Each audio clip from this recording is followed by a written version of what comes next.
নবম ও দশম শ্রেণীর শিক্ষার্থীরা এবং স্পেশালি যারা পরীক্ষার্থী, তো তাদের জন্য আমি গত সপ্তাহে আমাদের অধ্যায় 10 টেকসই উন্নয়ন অভিষ্ট এটা নিয়ে আমরা পড়ছিলাম। তো গত ক্লাসে টেকসই উন্নয়নে অভিষ্ট লক্ষ্য অর্জনের সম্ভাব্য ফলাফল, এই যে ডেভেলপমেন্ট গোল জাতিসংঘ কর্তৃক সারা বিশ্বের জন্যে, আমরাও তার মধ্যে, আমরা জাতিসংঘের সদস্য দেশ। তো এই যে নির্দেশিত সহস্রাব্দ উন্নয়ন লক্ষ্য, হ্যাঁ, এই যে অথবা এটার পরে সহস্রাব্দ উন্নয়ন লক্ষ্য অর্জনের পরপরই এই যে সাস্টেনেবল ডেভেলপমেন্ট গোলস, হ্যাঁ, অংশীদারিত্বের এই যে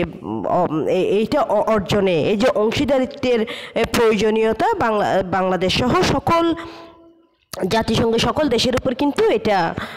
ধার্য করা হয়। তো সেই ক্ষেত্রে আমরা গত ক্লাসে টেকসই উন্নয়ন অভিষ্ট অর্জনের সম্ভাব্য ফলাফল, আমরা এই যে লক্ষ্যগুলো অর্জন করতে পারলে, আমরা যদি সেই পথে এগিয়ে যেতে পারি, আমাদের দেশ কী কী ক্ষেত্রে সাফল্য লাভ করবে, আমরা কী কী ক্ষেত্রে আমাদের প্রতিবন্ধকতাগুলা, আমাদের যেই সীমাবদ্ধতা রয়েছে, আমাদের যেই সমস্যা রয়েছে, সেগুলোর থেকে আমরা কীভাবে উত্তরণ পেতে পারি এবং কিভাবে এগুলা আমাদেরকে সহযোগিতা করবে, আমরা একটা ডে বাই ডে আমরা একটা ডেভেলপ দেশ হিসাবে বিশ্বের মধ্যে নিজেদেরকে স্থান করে নিতে পারবো। এছাড়াও আমরা টেকসই উন্নয়ন অভিষ্ট অর্জনে বাংলাদেশের চ্যালেঞ্জ, একটা লক্ষ্য, একটা উদ্দেশ্যে যখন আমরা আগাবো, সেখানে আমাদের মতো দরিদ্র দেশগুলোতে হাজারো রকমের কিন্তু সমস্যা আছে,